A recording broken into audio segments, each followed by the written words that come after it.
Cuba, a strict quarantine of all offensive military equipment under shipment to Cuba is being initiated, putting all of the Americans under the nuclear gun. An outrageous violation of international law. No, that's Castro tactics! You will turn Miami into Havana! He is a young pitcher, trapped between two estranged countries, chasing the forbidden promise and wealth of the United States at the expense of the comforts of family in Cuba.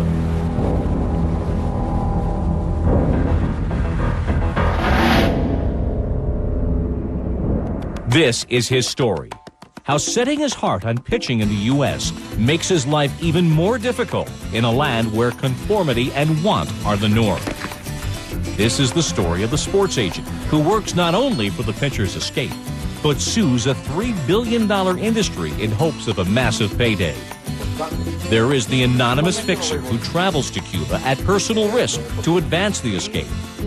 The family the pitcher will be forced to leave behind. And the extended family awaiting him in the United States to help him through culture shock and to achieve his dream of pitching in the major leagues. Tonight, you are witness to a defection.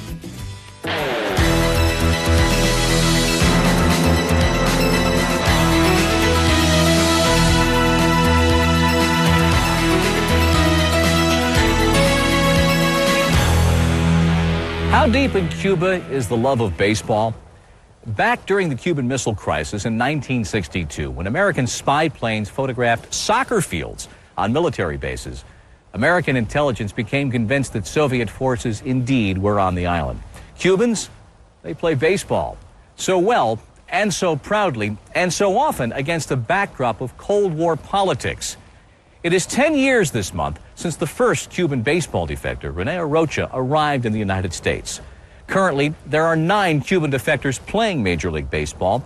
It is the dream of Rolando Vieira to join them. But first, he must leave Cuba for the United States. And then he must prove that he has, as he says, oro su brazo, gold in his arm. Tom Ferry of ESPN.com began reporting the story over 7 months ago when he approached a young baseball agent who was pursuing Vieira. It is a story that even now continues to evolve.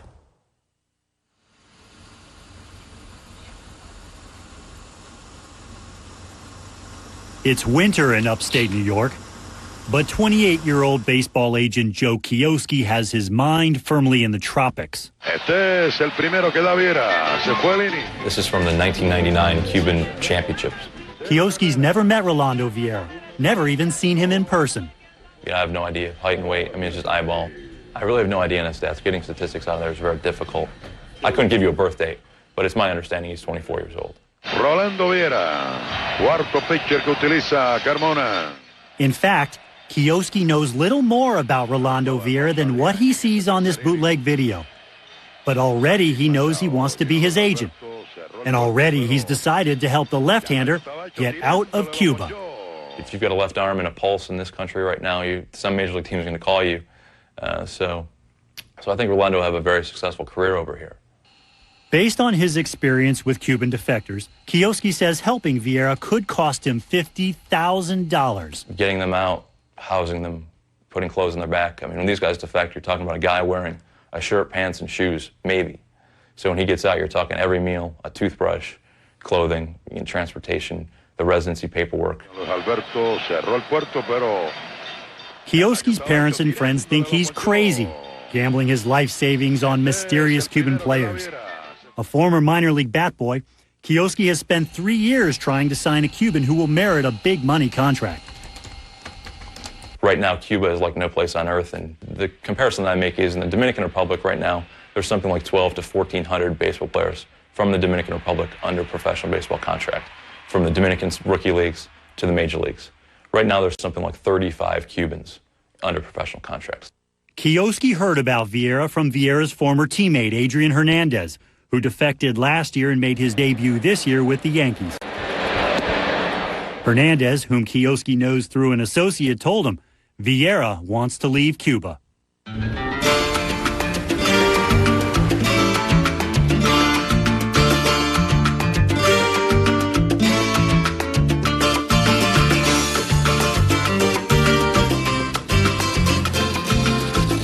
The ending that I want to this story is to be a great ball player and a great sports figure. That's what I've wanted most of my life. The dream of just about every boy in Havana is to play here at Estadio Latino Americano for the famed Industriales team. And in 1993, at age 20, Rolando Vieira was the youngest pitcher on a staff that included such titans of Cuban baseball as Lázaro Valle and Orlando El Duque Hernandez. El Duque was always motivating me. He gave me lots of advice. I felt happy every time I had to play there, every time I had to pitch at that stadium.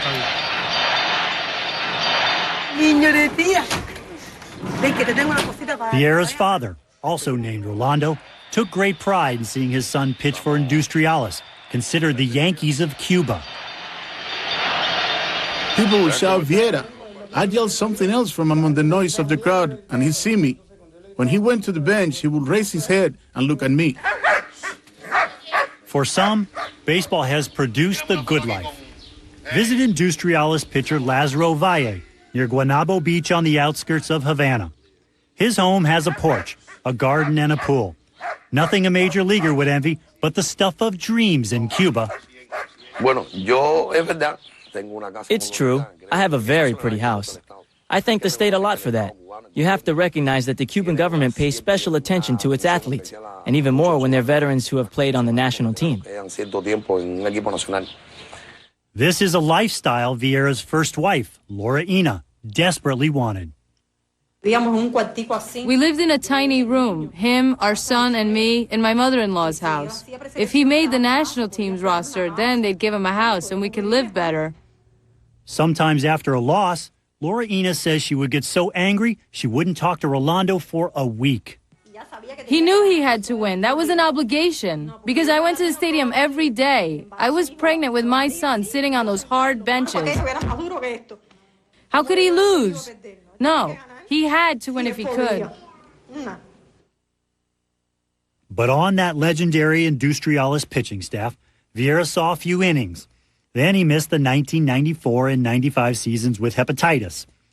Anxious for that better life, even if it wasn't in Cuba, Laura Ina entered the U.S. immigration lottery in Rolando's name without his knowledge. It was me. The whole idea was mine. The lottery, the ticket to freedom. In an effort to avoid more deaths at sea, the U.S. in 1994 agreed to let 20,000 Cubans enter the country each year through a special program. Since then, 500,000 Cubans have applied.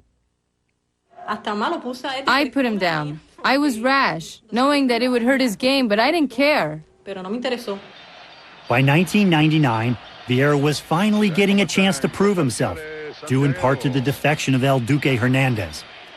Vieira was 10-4 with a 3.08 ERA in his first full season as a starter. That all came crashing down last November when the Cuban government learned he had won the immigration lottery. They kicked me out of my sport, out of my job. Vieira says he was banned from baseball. I talked to them and told them, I don't have to leave here. I told them I was going to rip up the papers, and they told me, no, we aren't going to let you play. I felt like the whole world had fallen down around me. I couldn't eat, I couldn't sleep, I just sat around. I didn't go out. Even Vieira's 10-year-old nephew, Alberto, may have been punished. Rolando taught him how to play baseball, how to throw a curve.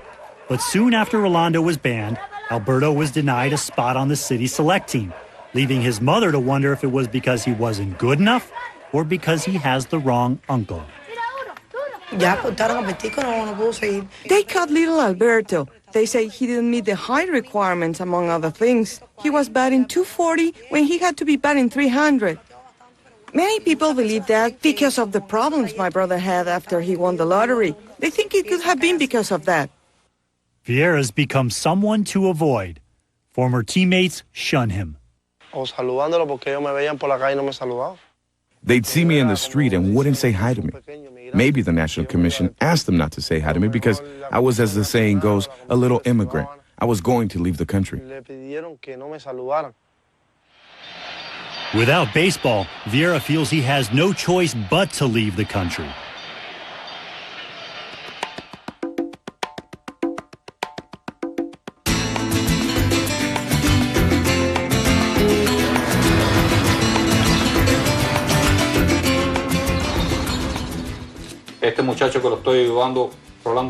This kid I'm helping, Rolando Vieira, they took everything away from him. This is the man who will try to help Vieira get out of Cuba. He was hired by Joe Kioski, the agent hoping to represent Vieira. He spoke on the condition that he not be seen on camera and that we identify him only as Mr. Garcia. His help is needed because winning the U.S. immigration lottery doesn't automatically mean Vieira can leave Cuba. The U.S. State Department says it has a list of 250 lottery winners that the Cuban government has refused to let go. About 4 months ago, Fidel started gathering photographs and names, not of everyone, but he does have a list of doctors and ball players who are trying to immigrate. When they apply for a visa, they check them out. If you're on that list, you're in a lot of trouble. Mr. Garcia didn't want to be identified, citing fears that Cuban security would recognize and detain him when he returns to the country he fled in 1993 on an inner tube. By mid-March, he had already met with Vieira once in Cuba and was planning a second final trip. If the government finds out about this, Vieira won't be able to leave. Or they'll say, oh, Vieira, let's go. Let's go to jail. Castro likes to make sure that people know that if you've got talent, you should stay in Cuba. Ileana Ross-Leitonen is a congresswoman from Miami and a Cuban immigrant. To win the lottery is sometimes a no-win situation. It seems like you've got a ticket to Miami, a ticket to freedom, and in fact, you're stuck and you're discriminated against. And it's happened so many times. He asked me to do everything possible to help him, and that he was going to remember me if he found success. He said he didn't have any money for anything.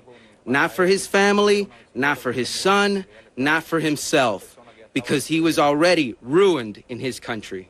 If you can't get Rolando out by legal means, would you help smuggle him out of the country? My agreement with him is to keep on helping him and look for other ways to bring him over. Vieira's first marriage to Laura Ina has ended, in part because of his anger at her for entering the lottery. He rarely gets time with his son, Rolando, who lives with her. And he must be careful about being seen with his father, a retired member of the Cuban security force, the organization charged with enforcing loyalty to Castro's regime. They communicate in secret. They say hello by hand gestures, because according to the government, the father has disowned him. He is no longer his son. In spite of his loyalty to the Cuban government, Vieira's father tells Rolando he has just one option. When I found out they weren't going to let me play, my father told me, you have to go. You're not going to be able to do anything here. With his career in ruins, Vieira turned to a woman who lived around the corner. Lily Sanchez fell in love with a man who had become a pariah, with no income and no future in Cuban society. He caught my eye. I saw him walk by one day, down the alley. He saw me, and that was it. Yeah. For several months, Vieira has lived with Lily in a one-bedroom apartment with her mother, her wheelchair-bound grandmother, and her two brothers. He spends his days dreaming of a future in the major leagues, putting himself at risk by playing baseball among hundreds of kids at a nearby public park. He has to do this carefully so they don't pick him up on a vagrancy charge. With the vagrancy law, they'll trump up some charge to ruin him some more, to ruin his chance of leaving. Vieira is racing to line up the documents necessary to leave the country. A Cuban passport, a Cuban exit permit, a U.S. parole letter. He must be discreet, and he must have money. Yes, they have an accord that says that Cubans are allowed to leave the island once they win a visa. What people don't know is that Castro then charges them an exorbitant fee, fees that they cannot afford, more than $500 to leave the country. When you're only making $100 a month, it's just outrageous, and that's even in a great job if you work in a service industry. There's no way that you can afford to leave the island. After 6 months of waiting and anxiety, Vieira finally gets the results of a mandatory physical. Now all he needs is money for the plane ticket and for the government not to know where that money will be coming from. They can still stop him for Cuban political reasons. Someone could say, damn it, we ruined him and someone is helping him. The government is in charge. Fidel, not him or those of us who are here.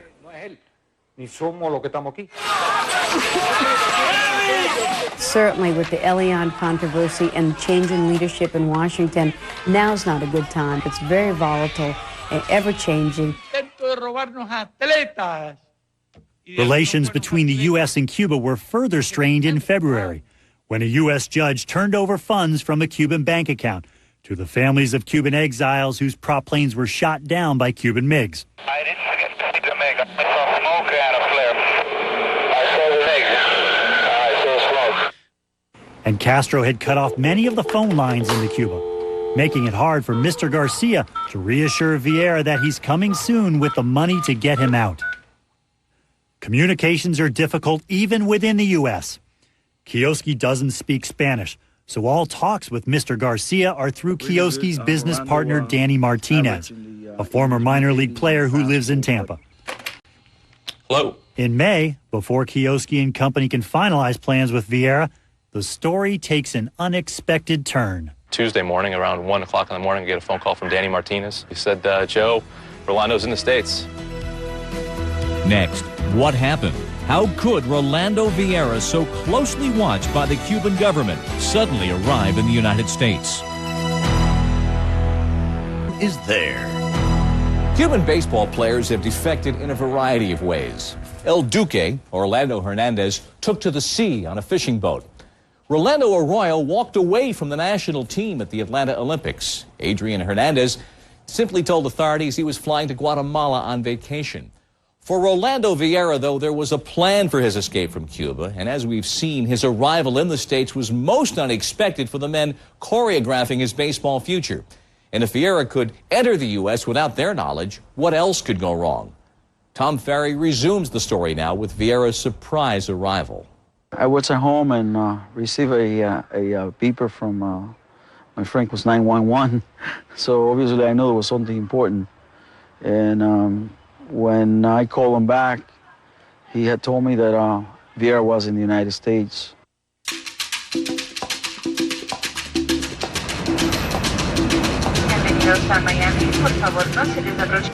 Joe Kioski and his partner Danny Martinez arrive in Miami, unsure of where they stand with Vieira. Will they be his agents? Will they even get a chance to meet him? Oh boy, this is single time around. Unbelievable. First, Kioski had been told by Mr. Garcia, his operative, that Vieira had been in Miami 2 days, then 1 week, then 2 weeks, then the worst news of all. Vieira has been working out with Joe Cubas, a Miami-based agent with deep roots in the Cuban-American community. Cubas orchestrated the defections of Orlando Hernandez and his half-brother Levon, and also represents Cuban pitchers Osvaldo Fernandez and Rolando Araujo. Well, obviously the concern is we've lost control of the situation. I mean, we had thought he was coming out on our schedule in conjunction with us. Now all of a sudden he's out here in Miami. We don't know where he is specifically. We don't know who he's with, who else could have gotten involved. Kioski and Martinez meet with Mr. Garcia at his home. Vieira is supposed to be there at 8 p.m., but 8 p.m. and no Vieira. Kioski wonders if 6 months and $15,000 have been wasted. I mean, does he think there's any chance they're going to stiff us? ¿Tú crees que esta noche ya va a ser algo? O sea, no, que él no va, él se va a enseñar. No, enseñarse hoy. Que él no nos va a correr ahora. Decir, no voy para allá. No. I've seen tapes of Rolando. Looks very... Vieira finally arrives at 8:20. He's accompanied by an uncle who left Cuba last year. His son, a cousin Vieira hadn't seen in 15 years. And the cousin's wife, Nancy, the only one fluent in English. It was this family that helped get Vieira to the United States by sending $1,000 to him with a relative who was traveling to Cuba. Vieira says he got through the Havana airport and onto a flight to Miami without being stopped. Actually, no one knows I'm here right now. I did everything behind their backs, and thank God I'm here. Early in the meeting, it becomes clear Vieira has not signed with Cubas. That's good for Kioski. But Vieira is smaller than he looked on video, 5'10", not 6'1". And he's older than expected, 27, not 24. That's not good. But Nancy has an idea. She's sitting there and kind of in her innocence, I guess, not knowing much about the process and Cuban players in general. She just asked out of the blue, so do you subtract the years off his age, or do we do that? And I was like, what do you do, in the case? In that case, do you do it or don't you? And he said no. But later that evening, in filling out a client information form, Vieira asserts he was born in 1978, making him 22. I found it very funny, and obviously it kind of speaks to how common it's been for Cuban players to shave years off their age. The only thing I would ask, obviously, is, he asked for the commitment from us to make sure. Kioski unveils his plan to make Vieira a free agent. What does he throw, and how hard does he throw? What does he think? He proposes suing Major League Baseball for discrimination and asking that Cuban players be treated the same as other foreign players. Dominicans are not subject to the draft. Venezuelans are not subject to the draft. No one else on earth is subject to the draft except Americans and Canadians. Like Americans and Canadians, Cubans must enter the draft unless they acquire residency in another country. That option has been attractive because as free agents, they can sign with the highest bidder. After El Duque Hernandez was picked up at sea and offered a U.S. visa, Joe Cubas instead hired a Learjet to fly his new client to Costa Rica, where the government granted him legal residence. He signed for $6.6 million. Kioski will seek a temporary restraining order, preventing baseball from placing Vieira in the June draft. Win or lose, I can guarantee he'd be playing baseball on June 10th, either as a free agent or through the draft, because the draft is on the 5th. I'd rather, like anyone else in the world, be a free agent. But if I can't, I'll go in the draft. How much is the percentage that, because he's never done that, right, this before, that a scout normally, an agent, sorry. Typically, I charge 7% for my foreign guys. In this situation, I'll probably need 8 if I'm going to lay out $20,000 to go to court. Vieira signs with Kioski just 3 hours after meeting him. He also agrees, less than 3 weeks after arriving on U.S. soil, to sue Major League Baseball. The big time. Kioski and Martinez privately wonder what kind of player they've signed. They've still never seen Vieira throw in person. Does Joe Cubas know something they don't? It's almost a little frightening that Joe didn't get him wrapped up sooner if he's been here a while. If he's 78 miles an hour, we've got trouble. Those concerns soon proved to be very real. Next, the chances that Vieira, anguished at leaving behind his wife, can bring her to the United States. Ox has worked. Rolando Vieira has agreed to be his client. Now the agent is planning another gamble, to sue Major League Baseball for Vieira's free agency. That could instantly transform Vieira into a millionaire, providing him a lifestyle far removed from his Cuban roots. But no amount of money can assure that he will ever see his family again. Like Rolando Vieira, his Industriales teammate Lazaro Vargas grew up in poverty. We're entering my house where I was raised, where I was born. I lived here until I was 25 or 26 years old. This is where he lived as a child in Havana and where his mother still lives. Over the years, he's had several opportunities to defect, but never accepted the offers from teams and agents. He says some former teammates who did defect later expressed regret. They lose this, I think they lose a lot. I have been able to talk to some of them, and they miss Cuba a lot. They start to miss their families, to miss their friends, to miss where they were born. I think when you lose that, you have lost half of your life. Vieira left behind a new bride. After Lily and Rolando got married, Lily urged him to follow through with the paperwork that would take them to America. But Vieira ultimately determined he couldn't take Lily with him because her name wasn't listed on the winning lottery letter. There was no hope because his son and his son's mother were on the visa. I couldn't erase it and put the other name on it because it was typewritten. But Vieira still hoped Lily could come with him. I took all of Lily's papers to the embassy, her passport, medical exam, everything. But when I saw they were saying no to a lot of people, I got scared they'd say no to me. He probably made the right choice. Congresswoman Ileana Ross-Lehtinen, whose district covers Little Havana in Miami, says her constituents have reported similar fears involving relatives in Cuba. People are very scared of changing any aspect of their application. We've had cases where their children have actually died, and they have been afraid to tell anyone in the U.S. Embassy or the Cuban regime that the child is not there because they're afraid that any change in the application would make the Castro regime turn it down again. Vieira can begin applying to bring Lily to the U.S. in 1 year, but there's no guarantee that Cuba will let her go now. After all, she's the wife of a prominent defector. He's got a strong case in front of the U.S. immigration authorities, but that won't sway Fidel Castro. That's the problem. The real problem he'll have is convincing the Castro regime to let his wife out. Mayra Sanchez is Lily's mother. I want the two of them to be together so he doesn't suffer there and she doesn't suffer here. Vieira lived with Lily and her mother for a year before he left. From the rooftop of their apartment, they watched him work out at the field across the street. I don't go to the rooftop for anything, not even to hang up clothes, so I don't have to see that empty field. I'd call him, Rolando, come eat, come take a bath, because it was almost 8 o'clock at night and he's out there playing ball.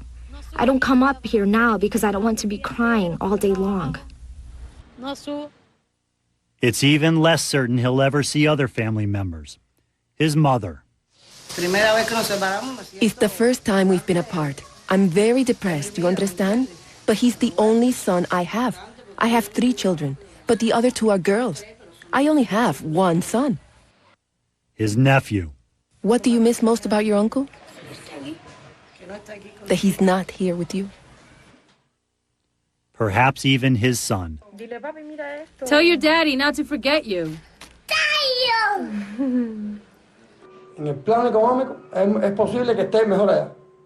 Money-wise, he might be better off there. But spiritually, emotionally, this is where the ones he loved the most are. His mother, father, brother, and son. What was I going to live off of there if I can't work and I can't play? Which is what I want to do. When we continue... Okay, tell him to pitch to a right-handed batter. Sequence. Vamos con un bateador derecho ahora. Give us a sequence. Vieira appears to have left not just his family, but his fastball in Cuba. His first workout for his new agents casts serious doubt on whether he is indeed major league material. It's been 3 days since Rolando Vieira signed with agents Joe Kioski and Danny Martinez. Time for Vieira to show what kind of pitcher he is. Growing up, my goal was always to become a good ball player. And now that I'm here, that's exactly what I intend to do. I want to clock 15 fastballs. I want to get 15 fastballs. At a field in Tampa, Carl Schilling helps Vieira get in shape for pro scouts. 5, so if he throws curveballs, I want 5 curveballs. Okay. You know, a former minor leaguer, Schilling was hired by Danny Martinez. El splitter, 5 splitter. Y después los otros lanzamientos tú tienes los cambios. Son 5 que tú tienes, ¿verdad? So 15 recta, 5, 5, 5 y 5. The Cuban pitchers understand deception. It's all about deception. 83. I want to see one more fastball. Una más. Okay, there it is. Okay. I thought I would throw faster than mid-80s. I wanted more from my first workout. Everything had movement. Yeah. Martinez has sobering news for Joe Kioski on their investment, who is not showing a major league fastball. I think that there's a room to grow, so the next 2 weeks are going to be very important. He doesn't feel that he's at 100% yet. I don't think he even feels at 50%. Yeah, I got him right next to me. How much better can Vieira get? Back in Cuba, players who have seen him pitch have mixed opinions of his ability. Tenía una buena velocidad, pero le faltaba un lanzamiento. He had good speed, but he was missing a pitch to help him stand out in a stronger league. Ya un poco más fuerte, ¿no? Was he among the best left-handed pitchers in Cuba? No. He had quality, but no, he was never selected to the national team. Cuban sports writer Martin Hactoon on where Vieira ranked among Cuban pitchers. Where would Rolando Vieira be? 30. 30th best? Yeah. I wouldn't say I'm among the top 5, because I think there are good pitchers in Cuba. But yes, I'm among the top 10. Estoy entre los 10 primeros. 75, okay? In the 2 weeks since Vieira signed with Kioski and Martinez, the Red Sox, Cubs, Blue Jays, and Yankees have been calling. Yeah. During that time, he's gradually added more pop to his fastball. 89. He feels that he can control it. Vieira's finally ready for the scouts. How much more valuable is he throwing an 89-mile-an-hour fastball than he is an 83-mile-an-hour fastball? Infinitely. I mean, a lefty throwing 83 is basically unemployable unless he's got one unbelievable pitch. So, I mean, 85 is pretty much the bare minimum professional baseball to begin with.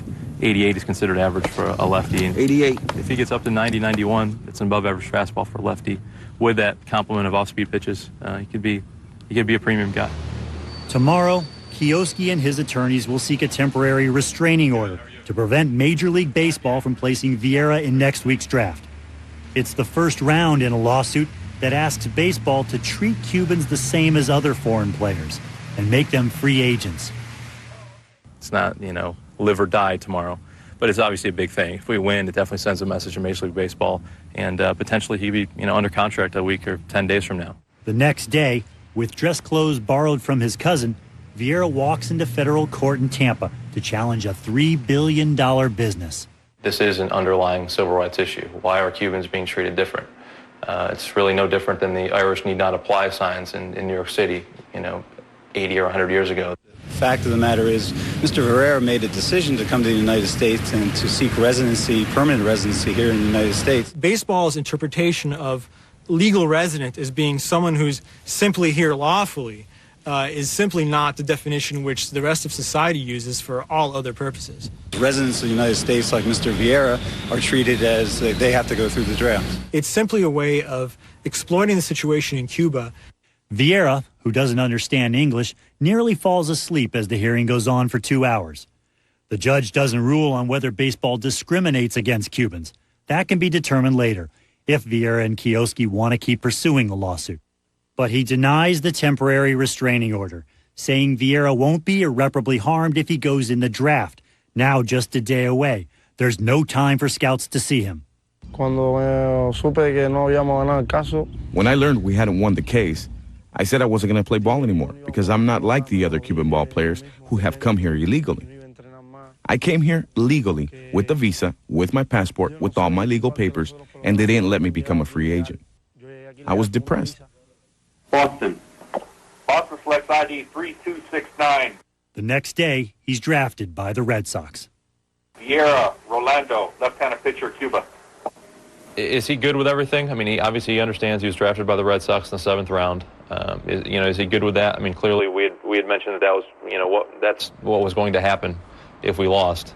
I feel good. I feel happy about that. Frankly, we haven't seen Vieira. We're basically going on his reputation. We're basically going on his statistics. But at baseball's draft website, there are no stats for Vieira and almost no information, except an incorrect birth date for the oldest player in the draft. And it's unclear how much is really known by the Red Sox. One scout says he watched Vieira pitch 3 years ago in Mexico. There's just one problem with that scouting report. Vieira says he's never been to Mexico. Rolando never traveled outside of Cuba, and he didn't pitch this year in Cuba. So for them to have as strong of interest as they apparently have, I believe they have some prior information. Or misinformation. Or misinformation, no question. At that stage of the draft, we thought he was a good value relative to the other players that we had on the board. From what I understand, he has good delivery, he's a good competitor, he has good breaking ball. He also has a slider to go with his curve. They were the team that showed the most interest. They've only have one left-handed pitcher in the big leagues right now. They had no first-round picks, so they should have money to spend. He will establish a market value with us, based upon how he throws, and we're looking forward to talking to him and seeing him pitch. If there is kind of a silver lining in all of this, it's that Rolando should be making some money very soon, and no longer will he be a kind of an adopted son.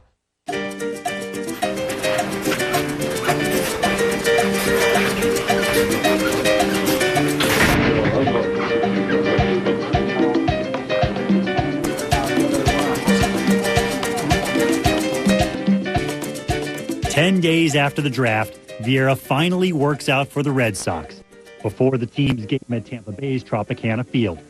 It's his first time in a major league ballpark. Since the draft, the team only offers a standard minor league deal of $850 a month. But negotiations won't begin until the Red Sox see Vieira throw. Fastball, recta, cambio, recta, Cuba, tenedor. Okay. Right. Fútbol y cambio. ¿Cuánto? 5. Oh, jeez. Y junto con el tenedor también cuando me piden el tenedor tiro la. Vieira pitches well enough, but the Red Sox want to see more. We really didn't have any expectations coming in. It was a great opportunity to get a first look, and we consider this the first day of the evaluation period. tenedor si quieres. Esos tres. 1 week later at their training facility in Fort Myers, the Red Sox set up a simulated game in which Vieira pitches against minor league hitters. The audition comes at a good time for Vieira. A day earlier, the Red Sox placed Pedro Martinez on the disabled list. Well, you never want to see, a top pitcher go down. Obviously, Pedro is probably the best pitcher in baseball, so I'm not sure if Vieira can replace him. But clearly, it's always good when the team you're stuck with in a situation like this needs pitching. In the simulated game, Vieira gives up just 1 hit in 3 innings. No batter makes good contact. Kioski is optimistic. Yeah, today was the best I've seen Rolando throw by far. Clearly with pitchers, I'd say most pitchers, you put some hitters up there and the adrenaline starts to pump, and next thing you know, you're throwing a fastball a little harder and the breaking pitches are a little better. So today was very good. But what kind of deal is Boston going to offer?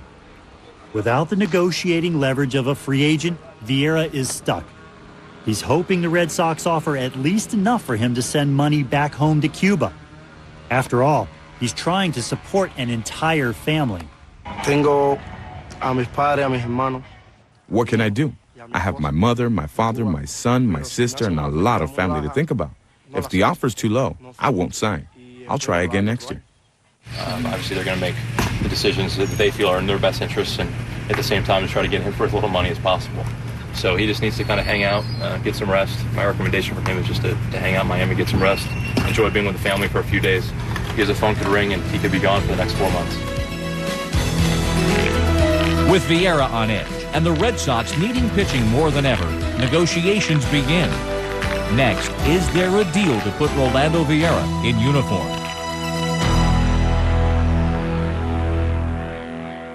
Of a standard minor league deal. He throws at a local park with his cousin Angel, whom he's living with in Miami. Vieira has the look of an American athlete, not just the gold chains, but the portable CD player and the shiny white sneakers. He even has fans. Gracias. I'm going to put on a little stand, like this with the paper. The fact is, Vieira's no closer to baseball stardom than when he defected in April. And there's no guarantee that he'll ever get there. Of the more than 50 Cuban players who have defected over the past decade, only a half dozen or so have played more than a few years in the majors. I think a lot of it has to do with the off-field stuff, just the culture shock of coming to the United States. Livan Hernandez is probably a very good example of that. He came over here. The separation from the family reportedly really weighed heavily on him. He gained a massive amount of weight and almost pitched himself out of baseball. But he managed to get back on the right track with some coaching with the Marlins. Kind of a storybook ending. He became the World Series MVP. I love you, Miami. Miami is Cuba with food and money. For me, that's what Miami is. Vieira says he weighed 172 pounds when he left Cuba. Now he's at 190. It's just all the junk food here. Bread, cookies, soda, ice cream. It's what I eat. I'm eating a lot of those things. At his cousin's home, Vieira shares a room with his uncle who left Cuba last year. He also gets a glimpse of what life could be like without baseball, helping with his cousin's plumbing business. But he doesn't want to think about that. Not yet. If I can't play in the major leagues, I will play in the minor leagues. Summer leagues, winter leagues, the independent leagues. There are many leagues here in which to play. That's what I like to do, play baseball. I can't quit baseball. Vieira learns the Red Sox plan to make an offer within 2 days. He's already thinking of what he would buy first. I want to buy a house. Not to be separated from my Miami family, but to have my own house. And if I can send for my wife, I'll send for her. That's the most important thing. We received our first offer from the Red Sox Sunday night. The offer called for pre-tax of a total of $1,500 for the rest of calendar year 2001. Basically, it's a bad offer. Actually, the Red Sox essentially managed to offer less money to Rolando here in the United States than he would have made in socialist Cuba. In Cuba, at least, as much as we bashed socialism, he was getting free housing, free food, free transportation, and a meager salary, but a salary nonetheless. The Red Sox also offer a $100,000 signing bonus, but Vieira would get none of that money until next year. It almost seemed like they were trying to starve Rolando out until the lawsuit was resolved. Basically, we just immediately rejected it. Many times an initial offer is rejected, and sometimes there's a negative reaction to it. And it's just part of the process. It's part of their job to get the best deal that they can for their client, and it wasn't really a surprise. This afternoon, I received an email followed immediately by another faxed offer from the Red Sox. It's more realistic, we think. The new offer offered $25,000 up front as part of a $125,000 signing bonus. I think the courtship process has been promising to this point. Fastball up around the letters from Randy Johnson. Vieira and his Miami family watch the All-Star game on TV. His dream flashes before his eyes. But he's resolute. He isn't taking Boston's current offer, even with $25,000 up front. Yes, in Cuba, what Boston offered is a lot of money. We don't earn that kind of money in Cuba because we are not professional ball players. But it bothers me because I had to do a lot of work to get here. Even if he eventually signs with Boston, he vows to keep pressing his lawsuit against Major League Baseball. I would feel proud because I'm the first to face the big leagues. And if I win my case, I will help other Cuban ball players become free agents. It could perhaps open a floodgate of high-quality Cuban players, basically unlike anything we've seen so far.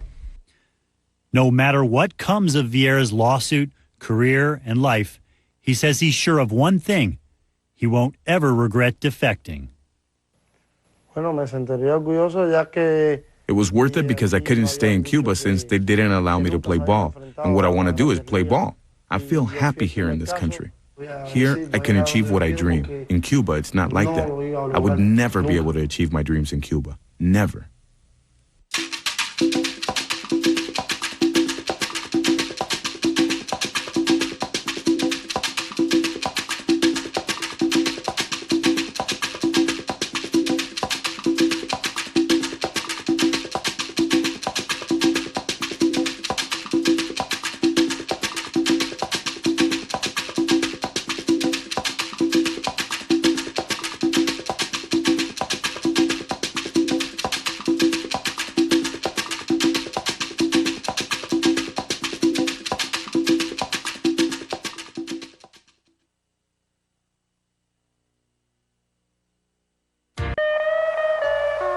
Like a good neighbor, State Farm is there.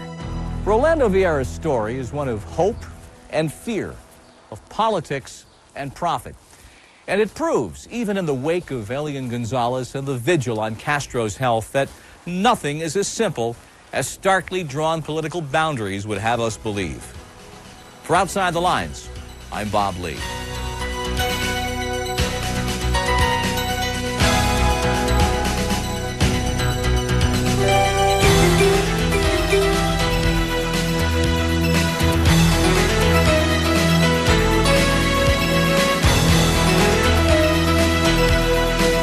Outside the Lines is a presentation of ESPN, the worldwide leader in sports. For more, log on to ESPN.com.